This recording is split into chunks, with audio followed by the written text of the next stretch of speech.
মিরাজ এবং ইসরা এ দুটা হলো দুটা পার্ট। একটা হলো ইসরা আর একটা হলো মিরাজ। ইসরা হলো আল্লাহর নবী মুহাম্মদ সাল্লাল্লাহু আলাইহি সাল্লামের এক রাত্রিতে বাইতুল কাবা থেকে বাইতুল মুকাদ্দাস পর্যন্ত ভ্রমণ, এটা হলো ইসরা। আর বাইতুল মুকাদ্দাস থেকে সিদরাতুল মুনতাহা পর্যন্ত ভ্রমণ, এটাকে আরবিতে বলা হয় মেরাজ। তাহলে ইসরা একটি পার্ট, মেরাজ আর একটি পার্ট। তবে আমরা সাধারণত ইসরা এবং মেরাজ এই দুটার সমন্বয়ে বুঝি মেরাজুন নবী সাল্লাল্লাহু আলাইহি ওয়াসাল্লাম, আল্লাহ নবীর মেরাজ। দেখেন আল্লাহ রাব্বুল আলামিন যুগে যুগে সমস্ত নবী আম্বিয়া আলাইহিমুস সালাতু ওয়াস সালামগণকে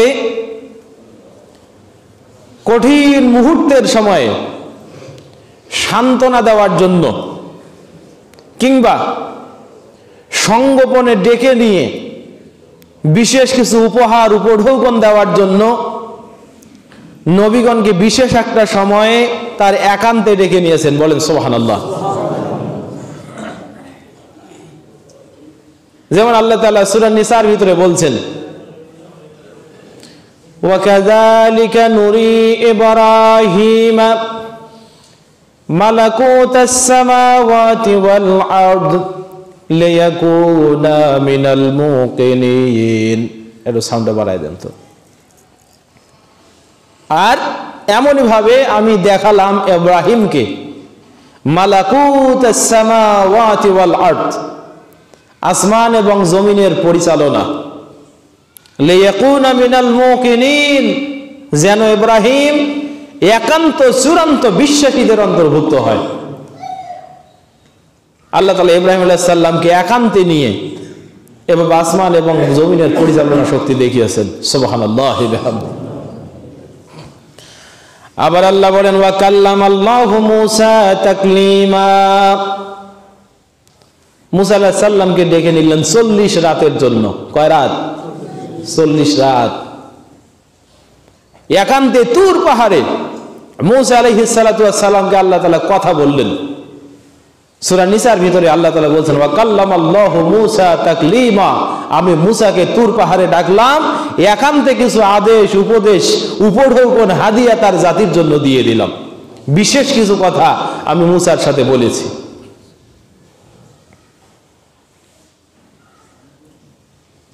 এইভাবে এই ধারাবাহিকতায় আল্লাহ তাআলা আমাদের প্রিয় নবী, বিশ্ব নবী মুহাম্মদুর রাসূলুল্লাহ সাল্লাল্লাহু আলাইহি ওয়াসাল্লামকে যখন একান্তে ডাকতে চাইলেন, অন্যান্য নবীর সাথে এই নবীর তুলনা এতটুকু যে সমস্ত নবীর সাথে আল্লাহ তাআলা বিশেষ পরামর্শ করেছেন পৃথিবীর জমিনে, আর আপনার আমার নবী বিশ্ব নবী মুহাম্মদুর রাসূলুল্লাহ সাল্লাল্লাহু আলাইহি সাল্লামের সাথে আল্লাহ তাআলা বিশেষ পরামর্শ করেছেন সিদরাতুল মুনতাহার উপরে। এটা হলো আমার নবীর আজমাত। অন্যান্য নবীর সাথে কথা বলার জন্য আল্লাহ রাব্বুল আলামিন হযরত মূসাকে বলেছেন, মূসা ফাখলানা আলাইকা ইন্নাকা ফিল ওয়াদিল মুকাদ্দাসি তুওয়া, হে মূসা তুমি একটা পবিত্র মাটিতে আছো, মানে তুর পাহাড়ে আছো। তুর পাহাড়ে যখন উঠবে তোমার জুতাগুলো খুলে ফেলো। এটা পৃথিবীর জমিন। কিন্তু আল্লাহ তাআলা নবীকে ডাকায় নিলেন একেবারে সিদরাতুল মুনতাহায়, আরশের কাছাকাছি। ঘটনাটি ছিল এরকম, আল্লাহ নবীর বিশেষ একটি মুহূর্ত। আল্লাহ তাআলা সূরা শুআরার 142 নম্বর আয়াত যখন নাজিল করলেন, ওয়া আনজির আশিরাতাকাল আকরাবিন, হে নবী তুমি তোমার কাছের মানুষগুলোকে দাওয়াত দেওয়া শুরু করো। আর গোপনে গোপনে একা একা সালাত আদায় করলে হবে না, এবার কাছের মানুষগুলোকে দাওয়াত দাও। দাওয়াত যখন দিচ্ছেন, ইয়া সাবাহা, হায় সকালের বিপদ, সব মানুষগুলো বের হয়ে আসলো সাফা পাহাড়ের পাদদেশে। বললেন বলি আন্না জুনুদুন সাব্বাহাকুম ওয়া মাসসাকুম, একটি সৈন্য সামন্ত ওই যে পাহাড়ের পাদদেশে আছে, তোমাদেরকে এক্ষুনি ধরে ফেলতে পারে। আকুনতুম মুসাদ্দিকিয়া, তোমরা কি আমাকে সত্য বলে মেনে নেবে, আমার কথা বিশ্বাস করবে? তারা বলছিল মা জাররাবনা বিকা ইল্লা বিল খায়র ইল্লাল খায়রা, হে মুহাম্মদ তোমার কথা সত্য বলে না মেনে তো আমাদের উপায় নেই। ছোটবেলা থেকে 40 বছর বয়স আজ পর্যন্ত তোমার চরিত্রে আমরা কোনো মিথ্যার প্রতিচ্ছবি দেখি নাই, আমরা কোনো খারাপ দেখি নাই। কিন্তু যেই মুহূর্তে বললেন কুলু লা ইলাহা ইল্লাল্লাহু তুফলিহুন, তোমরা মেনে নাও আল্লাহ এক, তাহলে সফল কাম হয়ে যাবে, সঙ্গে সঙ্গে কিছু মানুষের মন খারাপ হয়ে গেল। তারা এক পর্যায়ে আবু লাহাব পাথর হাতে নিয়ে মুহাম্মদ সাল্লাল্লাহু আলাইহি ওয়াসাল্লামকে ঢিল ছুড়লেন আর বললেন আলি হাযা জামাতানা আও দাওয়াতানা, তুমি এই কথার জন্য আমাদেরকে ডেকেছো, এটা তোমার কথা? আপনাদের কাছে লা ইলাহা ইল্লাল্লাহ এইটুকু একটা কালেমা মনে হইতে পারে, কিন্তু আমরা আসলে লা ইলাহা ইল্লাল্লাহ এটার মর্মার্থ বুঝি না, যার কারণে বাড়ির গেটে ফকির এসে লা ইলাহা ইল্লাল্লাহ পড়ে আর আমরা ওই সময় এক মুঠি চাল তার ঝোলাই দিই, ঠিক না? ও ফকির মনে করছে এটা ভিক্ষার কালেমা, কিন্তু আরবের মানুষেরা মনে করেছিল যেদিন শুনেছিল লা ইলাহা ইল্লাল্লাহ, তাদের রক্ত শিহরে উঠেছে যে আমরা কাবার চত্বরে 360টা মূর্তিকে লালন করি, কিন্তু মুহাম্মদ তুমি আবার কি বলো, তুমি আবার বলো 360টার একটাও চলবে না। আরে সবচেয়ে বড়টার নাম হবল, সেটা অন্তত থাকুক, সেটাও চলবে না। তুমি বরং অদৃশ্য একজনকে আল্লাহ বলে আমাদেরকে সাবেত করতে চাও, আমরা নাকি তার ইবাদত করব, তাহলে সফল কাম হব। তোমার এই ফালতু কথা ছাড়ো। নাউজুবিল্লাহি মিন যালিক। কথা বুঝতে পেরেছেন? ঘরে বাইরে শত্রু। এক পর্যায়ে শিয়াবে আবু তালিব আল্লাহর নবী নবুয়তের 7ম বছর থেকে নিয়ে 10ম বছর পর্যন্ত শিয়াবে আবু তালিবে 3 বছর বন্দী থাকলেন। অনেক কথা বানবাক্য হওয়ার পরে শিয়াবে আবু তালিব থেকে আল্লাহর নবী যখন মুক্ত জীবনে ফিরে আসলেন, এবার একটু পথে প্রান্তরে রাস্তাঘাটে বের হতে পারছেন। আল্লাহ তাআলা এই মুহূর্তে মক্কায় তার মাথার উপরে যে বট বৃক্ষটা ছিল আবু তালিবের মৃত্যু হয়ে গেল। মক্কার জমিনে আর কেউ আল্লাহর নবীকে ছায়া দেওয়ার মতো নাই। আল্লাহর নবীর মনটা খারাপ হয়ে গেল।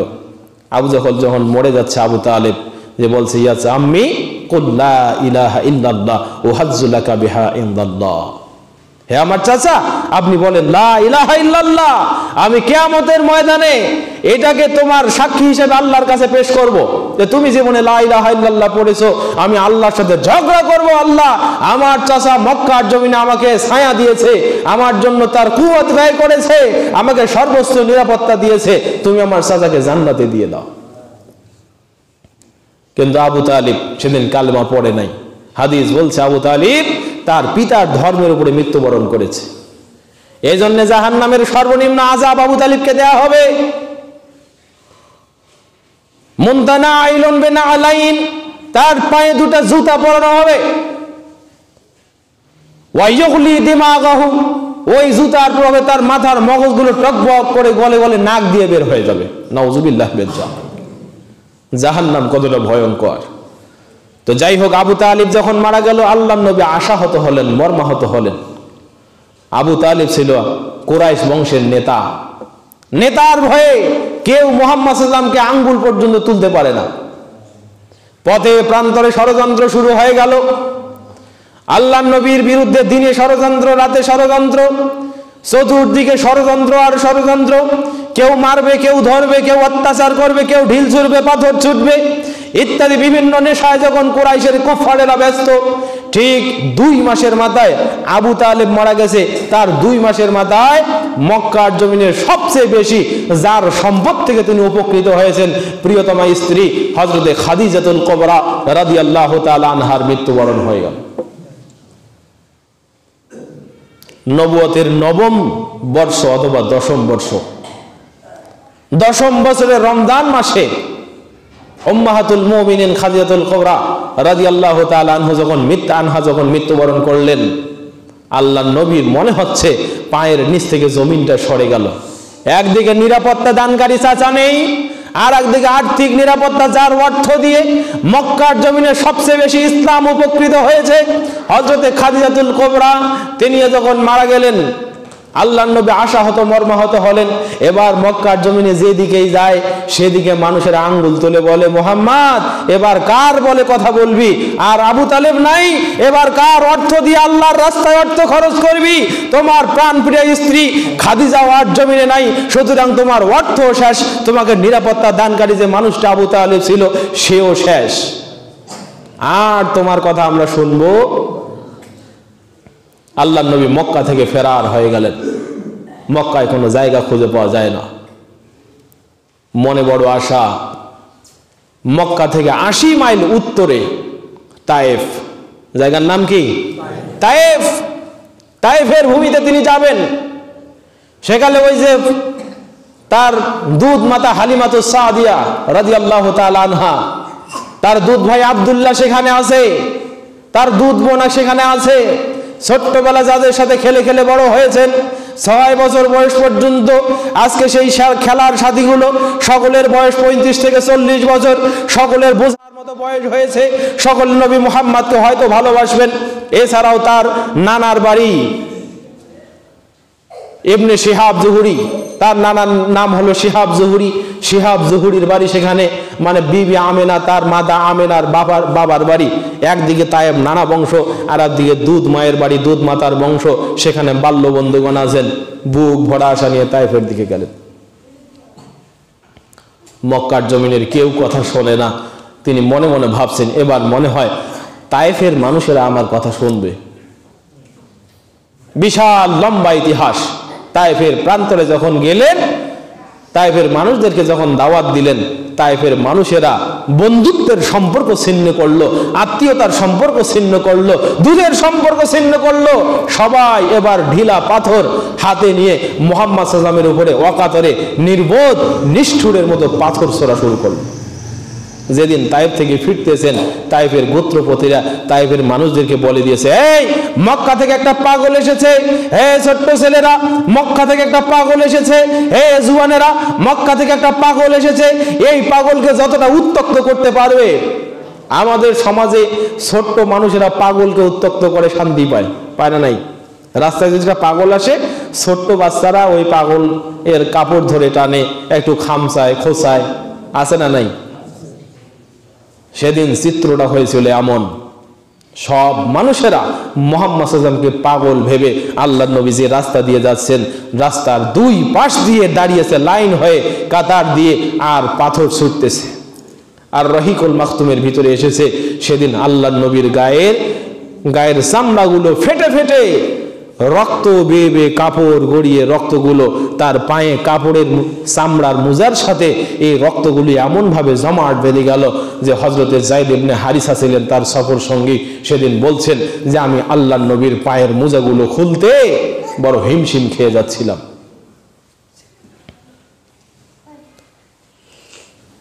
আল্লাহর নবী বেহুশ হয়ে পড়ে গেলেন। পাশেই একটা খেজুরের বাগান, টকটকে জমিনের পানি খেজুরের বাগানে দেয়া হচ্ছে হযরতে যায়েদ ইবনে হারিসা রাদিয়াল্লাহু তাআলা আনহু। জমিনের খেজুরের বাগানের মালিকের কাছে গিয়ে বলেন, একটু পানি দাও।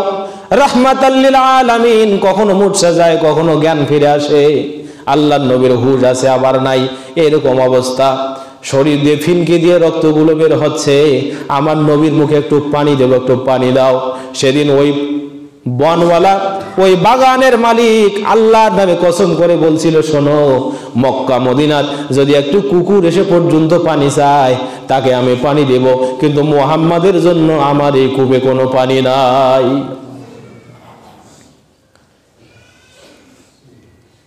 বিশাল ভারাক্রান্ত মন। আল্লাহর নবী তায়েফ থেকে ফেরার হয়ে ফিরছেন।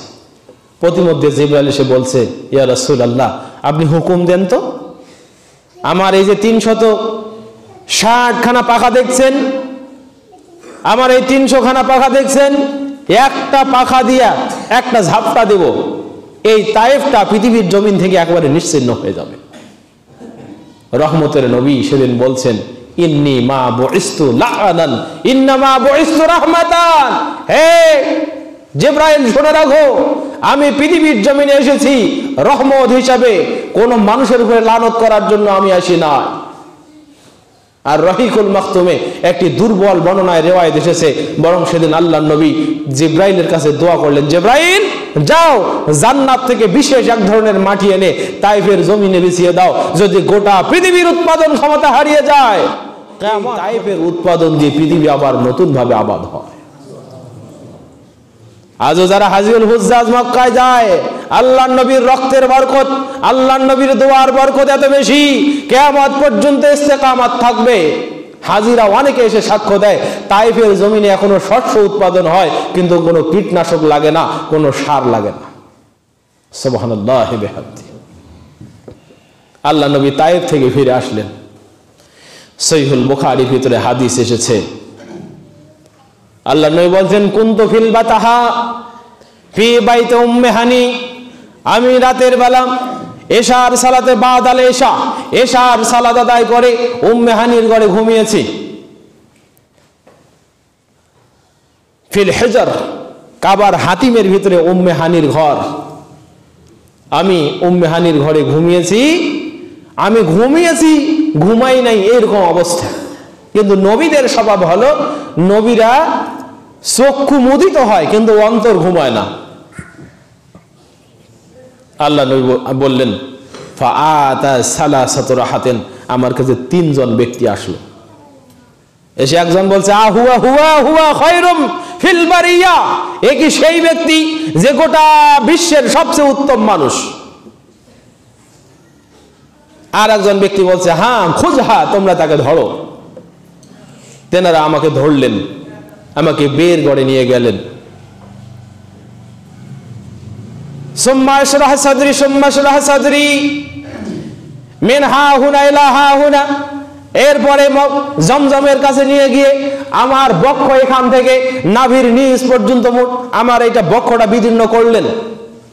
ফাউতিয়া বিমাইন জমজম, এরপরে জমজমের পানি দিয়ে আমার এটাকে ধৌত করে ফেললেন। সুম্মা মুলিয়া ঈমানান ওয়া রাহমাতান, এরপরে আবার আমার এই শরীরের এই যে লাংস, এই যে আমার ভিতরে যে অবকাঠামোগুলো আছে এগুলো আবার এখানে ঢুকিয়ে দিয়ে এটা ঈমান এবং আল্লাহর রহমত দিয়ে পরিপূর্ণ করে দিলেন। বলেন সুবহানাল্লাহ। অন্য হাদিসে এসেছে, হিনা মাগাসসালতানি, যখন তারা আমাকে ধৌত করে দিলেন, কদ গফারাল্লাহু মা তাকাদ্দামা মিন জামবি ওয়া মা তাআখার, জমজমের পানি দিয়ে ধৌত করার সাথে সাথে আল্লাহ রাব্বুল আলামিন আমার পূর্বের এবং পরবর্তী জীবনের সবগুলো অপরাধ, সবগুলো ভুল, সবগুলো ছোট্ট গুনাহ খাতা মাফ করে দিলেন। এখন গুনাহ খাতার কথা বললেই তো ভেজাল। আল্লাহ নবী কি জীবনে গুনাহ করেছেন? না, নাউজুবিল্লাহি মিন যালিক। আল্লাহর নবী জন্ম থেকেই মাসুম। কিন্তু আল্লাহর নবী সহিহ মুসলিমের হাদিসে এই পরিভাষা ব্যবহার করেছেন যে যখন আমাকে ধৌত করে দেয়া হলো, কদ গুফিরা মা তাকাদ্দামা মিন জামবি ওয়া মা তাআখার, আমার পূর্বের পরের সব অপরাধ মার্জনা করে দেয়া হলো। বলেন সুবহানাল্লাহি ওয়া বিহামদিহি। হযরত আবু সাঈদ খুদরী রাদিয়াল্লাহু তাআলা আনহু বলছেন, ইয়া রাসূলুল্লাহ, আপনি বলেন কিভাবে মেরাজ হলো? আবু সাঈদ খুদরী একজন আনসারী। মেরাজ হয়েছে নবুয়তের 10ম বর্ষে মক্কার জমিনে, নবুয়তের 12তম বছরে মক্কার জমিনে মেরাজ হয়েছে 27শে রজব। আল্লাহর নবী বলছেন, আমি যখন মেরাজে যাচ্ছি, জিবরাইল আমাকে ঘর থেকে বের করলেন। ফাউতিয়া বোরাকান, আমার কাছে বোরাক নিয়ে আসা হলো। এই বোরাকটা হলো ঘোড়া থেকে একটু ছোট এবং গাধা থেকে একটু বড়। এই বোরাক আবিয়াজুন, এটা অত্যন্ত সাদা ধবধবে। বোরাকের উপরে আমি যখন চললাম, বোরাকের উপরে যখন উঠে গেলাম, এই বোরাকটা এত পরিমাণে লম্বা লম্বা পা ফেলছিল যেন চক্ষু যত দূর যায় এইখান থেকে অত দূর পর্যন্ত একটা পা ফেললো। আমি যখন বাইতুল মুকাদ্দাসের দিকে যাচ্ছি, হঠাৎ করে আমাকে ডাক দেওয়া হলো, ইয়া মুহাম্মদ উনজুরনি আসআলুক, হে মুহাম্মদ আমার দিকে তাকাও, তোমাকে কিছু জিজ্ঞেস করতে চাই। লা আনজুরুহু মা নাজারতুহু, আমি তার দিকে তাকালাম না। কিছুক্ষণ দূরে গেলাম, কিছু দূর যাওয়ার পরে আবার একটা ডাক আসলো, ইয়া মুহাম্মদ উনজুরনি আসআলুক, হে মুহাম্মদ আমার দিকে তাকাও, আমি তোমাকে কিছু জিজ্ঞেস করতে চাই। আল্লাহ নবী বলেন, আমি তাকালাম না। আবার সামনে গেলাম, এবার যখন সামনে গেলাম, সামনে গিয়ে দেখি আমার সামনে একজন তনি তপস্বী নারী, একজন রূপ যৌবন প্রাপ্ত নারী। আল্লাহ যেন গোটা পৃথিবীর সব সৌন্দর্য তাকে দিয়েছে। আমাকে বলছে, মোহাম্মদ কাইফ, মোহাম্মদ দাঁড়াও। যাইতে যাইতে প্রতিমধ্যে কিছু দূর যাওয়ার পরে হযরতে জিবরাইল আমিন আমাকে বললেন, ইয়া মুহাম্মদ আনজিল মিনাল বুরাক, হে মুহাম্মদ বুরাক থেকে নামেন সাল্লাল্লাহু আলাইহি ওয়াসাল্লাম, বুরাক থেকে নামেন। আমি বুরাক থেকে নামলাম। বললেন ফাসাল্লি, আপনি এখানে সালাত আদায় করেন। ফাউসাল্লিয়া, আমি সালাত আদায় করলাম। এরপরে বললেন, মুহাম্মদ হাজা মাকানু আবিকা আদম আলাইহিস সালাম, হে মুহাম্মদ সাল্লাল্লাহু আলাইহি সাল্লাম, এইটা হলো আপনার পিতা হযরতে আদম আলাইহিস সালামের জায়গা, যার কারণে আমি আপনাকে এখানে সালাত আদায় করলাম। বলেন সুবহানাল্লাহ। এরপরে কিছু দূর গেলাম, আবার বললেন মুহাম্মদ নামেন, সালাত আদায় করেন। আবার সালাত আদায় করলাম। জিজ্ঞেস করলাম, মা হাযিহিল মাকান, এই জায়গাটা কোন জায়গা? হযরতে জিবরাইল আমিন আমাকে বললেন, হাজা মাকানু আখিকা মূসা, এটা হলো মূসার জায়গা। এই জায়গা থেকে মূসা প্রথম দিন প্রচার শুরু করেছে বাইতুল মুকাদ্দাসের কাছাকাছি, এটা হলো মূসার জায়গা। আপনি এখানে সালাত আদায় করলেন। তারপরে তিনি যখন বললেন, সুম্মা নাযালনা মিনাল বুরাক ওয়া দাখালনা ফি বাইতুল মাকদিস, আমরা বুরাক থেকে নেমে গেলাম, বাইতুল মুকাদ্দাসে ঢুকে গেলাম। ফাসাল্লাইনা ফিহা কুল্লুনা, সকলে মিলে বাইতুল মুকাদ্দাসে সালাত আদায় করলাম। ওয়া ফি রিওয়ায়াতিন ফাসাল্লাইনা ফিহা ফারাইনা ফারাইতু ফিহা ইয়াকুমুনা রিজালুন, আমি দেখলাম সেখানে অনেকগুলো মানুষ দাঁড়িয়ে আছে। ওয়া হুম ইয়ান্তাজিরুনা লিস-সালাত, আমি হাদিসের 12.5 পড়ছি। আমি মনে মনে ভাবছিলাম তারা যেন সালাতের জন্য ইকামত, সালাতের জন্য অপেক্ষা করছে। সালাতে কে সালাত আদায় করাবে এইটা যেন যখন নির্ধারিত হয় নাই। আকস্মিক হযরতে জিবরাইল আমিন আমার বললেন, আনতা ইমামুল আউয়ালিন ওয়াল আখিরিন ফাসাল্লি ফীহিম ইয়া রাসূলুল্লাহ, ও আল্লাহর নবী মুহাম্মদ, আপনি পূর্বের ইমাম, পরের ইমাম, মানে গোটা বিশ্ব মানবতার আপনি ইমাম। মুক্তাদি হোক কিংবা নবী হোক, সব ধরনের মানুষের ইমাম। সুতরাং আজকের দিনের ইমামতি করার দায়িত্ব আপনার। সকলকে সাথে নিয়ে 2 রাকাত সালাত আদায় করলাম। সালাত আদায় করার পর আমি জিবরাইলকে জিজ্ঞেস করলাম, রে জিবরাইল, ওই যে 3টা ডাক, প্রথমত একজন আমাকে বলল, ইয়া মুহাম্মদ, ইয়া মুহাম্মদ উনজুরনি আসআলুকা, হে মুহাম্মদ আমার দিকে তাকাও, আমি একটু তোমাকে কথা বলতে চাই। হযরতে জিবরাইল আমিন বলেন, মুহাম্মদ সাল্লাল্লাহু আলাইহি ওয়াসাল্লাম শুনে নেন, ওই প্রথমটা ডাক হলো, ওটা হলো ইহুদিদের ডাক। আপনি যদি ওই ডাকে সাড়া দিতেন তাহলে ফাকাত তাহাওয়াদাত উম্মাতুকা কাসীরা, আপনার উম্মতের অধিকাংশ মানুষগুলো তখন ইহুদি হয়ে যাইতো। এরপরে জিজ্ঞেস করলেন জিবরাইল, তাহলে বলো দ্বিতীয় ডাকটা কার? যে আমাকে ডাকছিল, ইয়া মুহাম্মদ উনজুর উনজুরনি আসআলুকা, হে মুহাম্মদ আমার দিকে তাকাও, আমি তোমাকে কথা বলতে চাই, কিছু জিজ্ঞেস করতে চাই। আল্লাহর নবীকে এবার জিবরাইল আমিন বললেন, ইয়া রাসূলুল্লাহ শুনে নেন, ওইটা হলো নাদান নাসারা, এটা হলো খ্রিস্টানদের ডাক। আপনি যদি ওই ডাকেও সাড়া দিতেন, যদি দাঁড়াতেন, আপনার উম্মতের অধিকাংশ মানুষ তাহলে কিয়ামত পর্যন্ত খ্রিস্টান হয়ে যাইতো। আল্লাহর নবী বললেন, হ্যাঁ বুঝলাম, তাহলে তো ভালোই করেছে ডাক শুনি নাই। এখন তুমি বলো তো, আমি যে ওই মহিলাটাকে দেখলাম, আমার মনে হলো যায়্যানাল্লাহু কাসীরান কাসীরা, গোটা পৃথিবীর সমস্ত জিনাত যেন আল্লাহ তাআলা ওই মহিলাকে দিয়েছেন। এই মহিলাটাকে আল্লাহর নবীকে এবার জিবরাইল আমিন বলেন, ইয়া রাসূলুল্লাহ হাজা দুনিয়া, ওটা হলো দুনিয়া। যদি আপনি দুনিয়ার সৌন্দর্যে মোহিত হয়ে ওইখানে যদি দাঁড়াতেন, তাহলে আপনার অধিকাংশ উম্মত দুনিয়াদার হয়ে যাইতো। এই হাদিস সহিহ মুসলিমের ভিতরে এসেছে। এরপরে আল্লাহ নবী বলেন, সুম্মা উতিতু কিদানানে, আমার কাছে 2টা পেয়ালা দেয়া হলো, ফিহে শারাবুন ওয়া ফি উখরা লাবানুন, একটার ভিতরে আছে মদ আর একটার ভিতরে দুধ। জিবরাইল আমিন আমাকে বললেন, ইয়া রাসূলুল্লাহ আখতির লাকা, আপনার যেটা ভালো মনে হয় সেটা গ্রহণ করেন। ফাখতারতু লিনাফসি লাবানান, আমি আমার নিজের জন্য দুধ গ্রহণ করলাম। দুধ যখন পান করলাম, হযরতে জিবরাইল আমিন আমাকে বললেন, ইয়া রাসূলুল্লাহ ইন্নাকা ফিল ফিতরাত, আপনি ফিতরাতের উপরে আছেন, মানে স্বভাবগত জীবনের উপরে আছেন। জেনে রাখেন, আজকে যদি আপনি দুধ পান না করে শরাব পান করতেন, তাহলে আপনার উম্মতের অধিকাংশ মানুষ আজকে নেশাখোর হয়ে যাইতো। এবার বলেন, তিনটা কথা যে বললাম, আপনাদের এই হারাগাছে 300 পরিবার একই দিনে খ্রিস্টান হয়ে গেল, আসছিল না পেপারে? তা আল্লাহর নবী তো মিরাজের রজনীতে ওই দিন খ্রিস্টানের ডাক শোনেন নাই। জিবরাইল আমিন বলছেন, ইয়া রাসূলুল্লাহ, আজকে যদি এই খ্রিস্টানের ডাক শুনতেন, আপনার উম্মতের অধিকাংশ মানুষ খ্রিস্টান হয়ে যাইতো, তবু আপনার হারাগাছের মানুষ খ্রিস্টান হলো কেন? এখন তো বলবেন, হুজুর যে হইছে তাকে গিয়ে জিজ্ঞেস করেন। হইছে তো আপনার আমার কারণে। শহরের ওই মানুষগুলো রাতের বেলা ঘুমানোর জন্য যখন কম্বল পায় না, মাথার উপরে যখন শীত নিবারণের জন্য একটা যোগ্য পোক্ত ছাদ পায় না, 3 বেলা খাওয়ার জন্য যখন ভাত পায় না, তাদের জীবনের স্বাভাবিক যে উপকরণ পাওয়া দরকার সেটা যখন পায় না, তখন তারা তো সাধারণ মানুষ, ঈমান আমলের অত কি তারা বোঝে?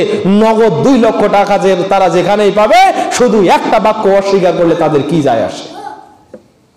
কথা বুঝেন নাই? অথচ আমি যতটুকু জানি, গোটা রংপুরের পায়রা চত্বর শাসন করে হারাগাছের মানুষ, ঠিক কিনা? ও 10 বার পর্যন্ত হজে যাবে, কিন্তু তার বাড়ির পাশে একজন মানুষ না খেয়ে মরে যাচ্ছে, একটুকু খোঁজ খবর নেবে না। ওর হজ দিয়ে আল্লাহ কি করবে? এজন্যই তো আল্লাহ রাব্বুল আলামিন বলছেন, ফাওয়াইলুল লিল মুসাল্লিন আল্লাযীনা হুম আন সালাতিহিম সাহুন। মনে রাখবেন, সালাতের 2টি ব্যাখ্যা আছে। একটা হলো সালাত মানে নামাজ, আর একটা সালাত মানে মুসলমান হিসাবে আপনি জীবনে যা করেন সবটাই সালাত।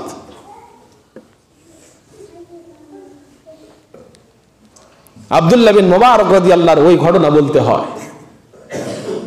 জেনে রাখবেন, যার হজ, তাকে তার প্রতিবেশীর হক সম্পর্কে সতর্ক করতে পারে নাই। শুধু 10 বার কেন, 10 লক্ষ বার যদি হজ করে, একটা হজ আল্লাহর কাছে গৃহীত হবে না। আর 3টা কম্বল নিয়ে এখন শীতের সময় রাস্তায় দাঁড়ায় অনেক বেনিয়া, অনেক বেহুদ্দা, অনেক নোংরা মানুষ, নিজের কায়েমি স্বার্থ প্রতিষ্ঠিত করার জন্য। অথচ বাড়ির পাশে কত মানুষ ঠান্ডা জনিত কারণে মৃত্যুবরণ করছে, ওর চোখে পড়ে না বেহায়ার। কেন খ্রিস্টান হলো? বরং স্বভাব তো হওয়ার কথা ছিল এমন, মুসলমানের চরিত্র দেখে খ্রিস্টান মুসলমান হবে। সেই মুসলমান অভাবে পড়ে ঈমান বিক্রি করে খায়, আর গাদ্দার ধনী মুসলমান নিজের টাকা খরচ করে 10 বার 15 বার 20 বার করে হজে যায়। ওর নিকুচি করে হজের। সালাত সম্পর্কে সতর্ক থাকবেন।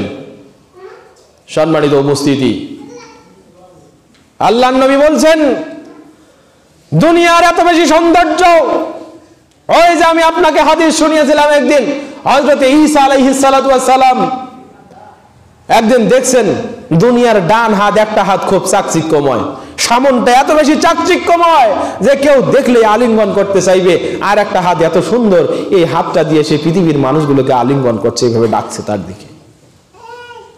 আর একটা হাত আস্তিনের নিচে লুকানো, পিছনটা এত নোংরা, দুর্গন্ধময়, কদাকার প্রতিযুক্ত, এত ভয়াতুর, কেউ যদি পিছনটা দেখে শুধু পালাই পালাই জিকির করবে, শুধু পালাতেই থাকবে।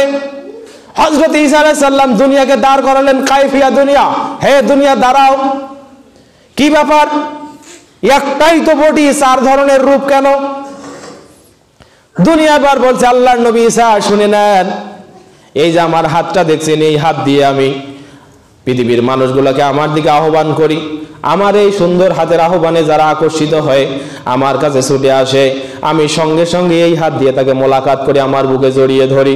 মানে পৃথিবীর জমিনে, পৃথিবীর মোহে যখন মানুষটা পাগল হয়ে যায়, আর স্ত্রীর অধিকার দেখে না, সন্তানের অধিকার দেখে না, প্রতিবেশীর অধিকার দেখে না, নিজের দায়িত্ববোধ ভুলে যায়, এই মানুষগুলো যখন পৃথিবীর সাথে আলিঙ্গন করে, দুনিয়া বলছে আমি আমার ডান হাতটা থেকে আমার বুকে জড়িয়ে ধরি, মানে আমি আর তাকে ছেড়ে দেই না, আমার বক্ষ থেকে সে আর বের হতে পারে না। এরপরে এই যে রক্তমাখা হাতটা আমার আস্তিনের নিচে লুকানো দেখছেন, এই হাতটা আস্তে করে বের করে তাকে গলা টিপে ধরি, গলা টিপে হত্যা করে জাহান্নামে নিক্ষেপ করে দেই। বলেন নাউজুবিল্লাহ।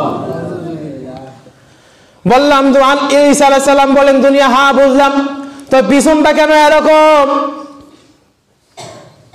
দুনিয়া বলছে সামনটা ব্যবহার হয় মানুষকে ধ্বংস করার জন্য, আর পিছনটা ব্যবহার হয় মানুষকে বাঁচানোর জন্যে। আমার প্রকৃত রূপ হলো পিছনটা, তার মানে দুনিয়া হলো ক্ষণস্থায়ী, আমার বুকে কিছু নাই, আমার এটা হলো একটা ক্ষণস্থায়ী জিন্দিগি, এখানে মানুষ কিছুই পায় না। বরং মানুষ যদি এই দুনিয়াটাকে উপেক্ষা করে আল্লাহর দিকে ছুটে যায়, আল্লাহ তাআলা সেখানে চিরস্থায়ী চির বন্দোবস্ত করে দেন মানুষের জন্য জান্নাত। এই জন্য যারা আমার মোহে আপ্লুত না হয়ে আমার নগ্নতা তা দেখে নেয়, আমার বিভৎস রূপটা যারা কল্পনা করে, যারা আল্লাহর বিধান মতো চলে, তার কাছে মনে হবে দুনিয়াটা কিঞ্চিত একটা জায়গা, সামান্য একটা জায়গা, ইটস নাথিং, এটা কিছুই না। সেবার আমার এই প্রকৃত রূপ দেখে সে আল্লাহর দিকে ভাগতেই থাকে, ভাগতে থাকে, ভাগতে ভাগতে সে আল্লাহর সান্নিধ্যে চলে যায়। সুবহানাল্লাহ বিহামদিহি। এটার নাম দুনিয়া। এই দুনিয়া নিয়ে পাগল হয়ে আছেন। আল্লাহ নবী বলছেন, তারপরে আমি যখন দুধ পান করলাম, এরপরে জিবরাইল আমিন সুম্মা উরিদা বি ইলা সামাঈদ দুনিয়া, জিবরাইল আমিন আমাকে নিয়ে আসমানে উঠে গেলেন। আসমানে উঠে গেলেন। হযরত আবু সাঈদ খুদরী রাদিয়াল্লাহু তাআলা আনহু বলছেন, আল্লাহর নবী বললেন, আসমানে যখন যাচ্ছি, প্রথম আসমানের দরজায় দিয়ে করাঘাত করলাম, ফিহে মালাকুন ইউকালু লাহু ইসমাঈল, সেখানে একজন ফেরেশতা আছে, নাম তার ইসমাঈল। কি নাম? ইসমাঈল ফেরেশতা।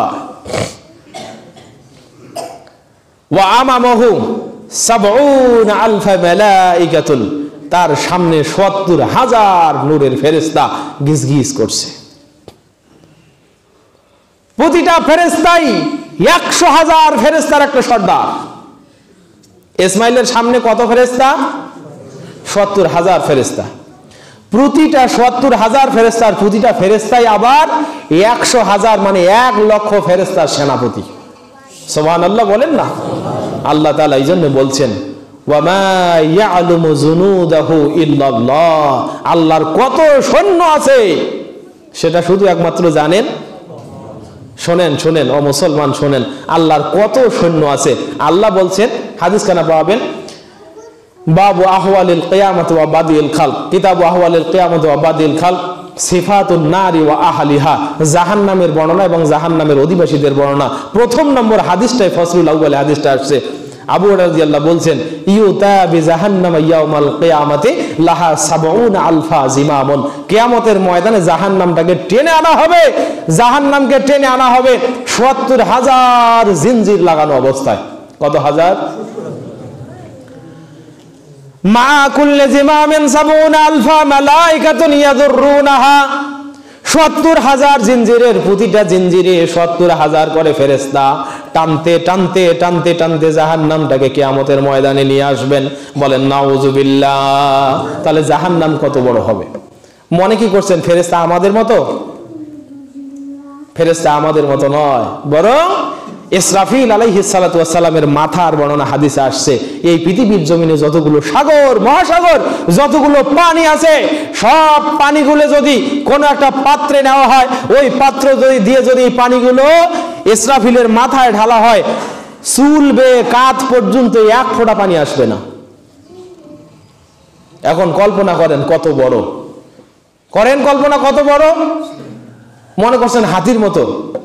না না, হাতির মতো না, সমুদ্রের তিমির মতো। ঠিক আছে না? না, আপনার মাথায় কুলাবে না। সেই ফেরেশতা জাহান্নাম টেনে আনছে ৭০,০০০ জিনজির লাগানো অবস্থায়, প্রতিটা জিনজিরে ৭০,০০০ করে ফেরেশতা আছে। তাহলে ক্যালকুলেশন করেন শুধুমাত্র জাহান্নাম টানার জন্য কত ফেরেশতা। আপনার ক্যালকুলেটর যদি ধরে আমাকে কইেন। আল্লাহ নবী বলছেন, জাহান্নামের প্রথম দরজায় হযরতে জিবরাইল আমিন খটখট করে করাঘাত করলেন। ফেরেশতা বলছে, মান আনতা? জিবরাইল বলছে, আনা জিবরিল। ফেরেশতা বলছে, ওমা মাকা, আপনার সাথে কে আছে? বলছে, মুহাম্মদ সাল্লাল্লাহু আলাইহি সাল্লাম। বলছে, হাল ইউরসালু বিকা ইলাইহি, আপনাকে কি তার কাছে পাঠানো হয়েছে? বলল, নাম। এবার আসমানের দরজাটা খুলে গেল। প্রথম আসমানে যত কাহিনী, আল্লাহ নবী বলছেন, আসমানের দরজা যখন খুলে গেল, আমি ঢুকেই দেখলাম হযরতে আনাস রাদিয়াল্লাহু, যে হাদিসটা আজকে পড়ছি, হাদিসটা বলছেন, আল্লাহ নবী বলছেন, সুম্মা উতিয়া বিকাউমিন, একটা দলের কাছ দিয়ে যাচ্ছিলাম, আজফারহুম মিন নুহাসিন, দেখতে পাইলাম তাদের আঙ্গুর, তাদের নখগুলো যেন পিতলের তামা অথবা পিতল দিয়ে তৈরি বড় বড় নখ। ইয়াখমিশুনা উজুহাহুম ওয়া সুদুরহুম, নিজেদের তামার নির্মিত নখ দিয়ে নিজের মুখমণ্ডল খামচাচ্ছে, তাদের বক্ষগুলো খামচাচ্ছে, মুখের গোস্তগুলো খামচায় ফেলাই দিচ্ছে, বক্ষের গোস্তগুলো ফেলাই দিচ্ছে। জিব্রাইলকে জিজ্ঞেস করলাম, জিব্রাইল মান হাউলা, হে জিব্রাইল বলো তো তারা কারা? তিরমিজির সহিহ হাদিস। জিব্রাইল আমিন বললেন, আল্লাহর নবী শোনেন, এরা হলো হাউলা মিন উম্মাতিক আল্লাযিনা ইয়াকুলুনা লুহুমান নাস, এরা হলো আপনার উম্মতের ওই সমস্ত মানুষ যারা সর্বদাই মানুষের গোশত খায়া বেড়াইতো।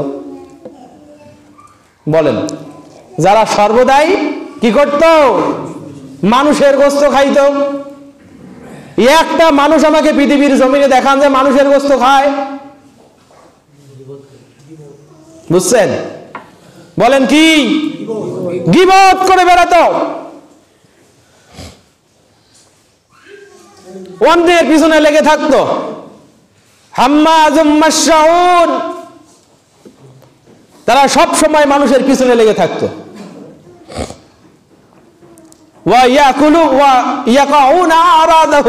আর সর্বদাই অন্যের সম্মান দেখে হিংসা করত।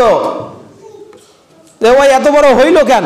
রাতে আসিস তো বুদ্ধি করবো কি কেমনে ধরা যায়, কেমনে ওর নামে কেস দেয়া যায়, এই চক্রান্তকারী আছে না নাই? তুমি এটা দেখলেন যে আমি দেখলাম একটা মানুষের, একদল মানুষের পাশ দিয়ে যাচ্ছিলাম, তাদের নখগুলো পিতল, তামা, লোহার তৈরি আংটা একটা।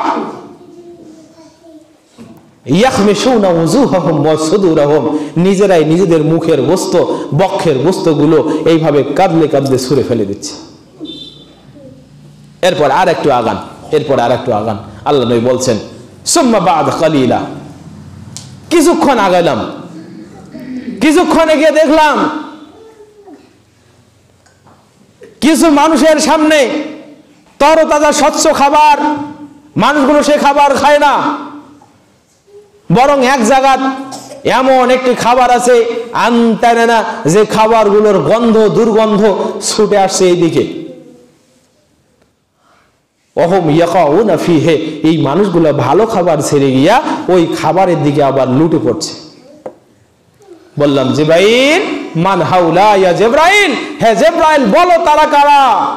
আল্লাহর নবীকে হযরতে জিবরাইল আলাইহিস সালাম বলছেন, ইয়া রাসূলুল্লাহ, হাউলাই মিন উম্মাতিক আল্লাযীনা ইয়াতরুকুনাল হালালা ওয়া ইয়াকুলুনাল হারামা, আপনার উম্মতের ওই সমস্ত মানুষ হলো এরা যারা হালালকে পরিত্যাগ করেছে এবং হারামকে গ্রহণ করেছে। মনে করছেন যে আমরা তো হালাল খাই, হারাম খাই না, যে আপনি যে পরকিয়া করেন, পরকিয়ার গুনাহ এটা। নিজের স্ত্রী, নিজের স্বামী ঘরে পড়ে আছে, আর এই আহাম্মক বাইরের নিয়ে ব্যস্ত, হালাল কাজে করে না, আর হারামের জন্য ব্যস্ততা দেখায়, পকেটে টাকা খরচ করে হারামে যায়। এই সমস্ত বেয়াদবগুলোর শাস্তি হবে, ওরা কিয়ামতের ময়দানে ওই জায়গাগুলোতে ভালো খাবার আল্লাহ তাদেরকে দেবে না, বরং তারা পঙ্গপালের মতো খারাপ খাবারই খাইতে থাকবে। মনে কি করছেন তারা ইচ্ছা করে খাবে? না, আল্লাহ তাদেরকে খাওয়াচ্ছে শাস্তি স্বরূপ। এরপরে রাসূল সাল্লাল্লাহু আলাইহি ওয়াসাল্লাম বলেন, অতঃপর আর কিছু দূরে গেলাম, যাওয়ার পরে দেখলাম কিছু মানুষ বুতুনুহুম কাল জিবাল, মনে করলাম তাদের পেটগুলো এত বড় বড়, পাহাড়ের মতো বড় বড় পেট। ইনদা জুনুদে ফিরাউন, এই বড় বড় পেটগুলো, পেট নিয়ে এই মানুষগুলো ইয়াজিজুনা ইলাল্লাহ, আল্লাহর দিকে চিৎকার করে বলছে, ইয়া রাব্বুল আলামিন কাইফা মাতা হাত্তা তাকুমুস সাআত, ও আল্লাহ বলেন কিয়ামত কখন হবে? এই পেটের যন্ত্রণা আর সহ্য করতে পারি না। আল্লাহর নবী বলেন, হাদিসের ভিতরে অপর রিওয়ায়াতে আসছে যে এই মানুষগুলো যে রাস্তায় থাকবে, ওই রাস্তা দিয়ে প্রতিদিন সকাল এবং সন্ধ্যা আল্লাহ তাআলা ফেরাউনের সৈন্যদলকে জাহান্নামের দিকে নিয়ে যাবেন, আবার জাহান্নাম দেখায় ফেরত নিয়ে আসবেন। বলেন নাউজুবিল্লাহ।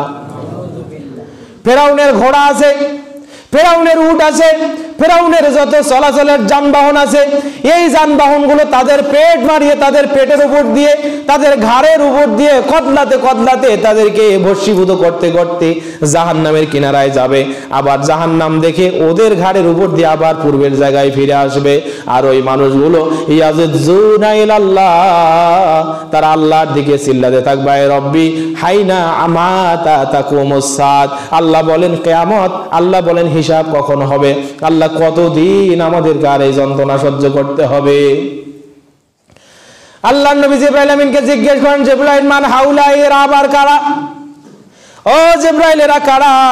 জিবরাইল আমিন এবার উত্তর দিচ্ছে আল কোরআনের 3 নম্বর 4 নম্বর সূরা, সূরা নিসা 10 নম্বর আয়াত, ইন্নাল্লাযীনা ইয়াকুলুনা আমওয়ালাল ইয়াতামা যুলমান লা ইয়াকুলুনা ফি বুতুনিহিম ইল্লান নার ওয়া সায়াসলাউনা সাঈরা। বলেন নাউযুবিল্লাহ।